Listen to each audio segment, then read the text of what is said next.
वहाळ येथील श्री साई देवस्थानच्या वतीने दर गुरुवारी सामाजिक, कला, क्रीडा, राजकीय क्षेत्रात उल्लेखनीय कामगिरी करणाऱ्या व्यक्तींना श्री साई सन्मान पुरस्कार बहाल करून त्यांचा गौरव करण्यात येतो। आजपर्यंत विविध क्षेत्रात काम करणाऱ्या व्यक्तींना श्री साई सन्मान पुरस्काराने साई देवस्थान वहाळच्या वतीने गौरवण्यात आला आहे। या गुरुवारी देखील जेएनपीटीचे विश्वस्त भूषण पाटील यांना उपस्थित मान्यवरांच्या हस्ते श्री साई सन्मान पुरस्काराने गौरवण्यात आलं।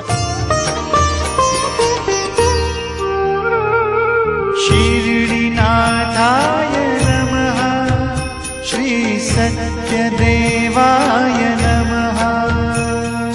शिर्डीनाथाय नमः, श्री सत्यदेवाय नमः।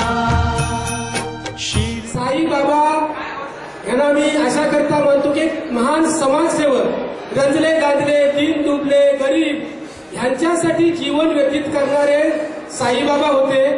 दुसरं, त्यांनी कधीही धर्मभेद, जातीभेद, कुठल्याही प्रकारचा भेद मानणारे, खऱ्या अर्थाने धर्मनिरपेक्ष असे साईबाबा होऊन गेले आणि खरोखर त्यांना मी मुजरा करतो।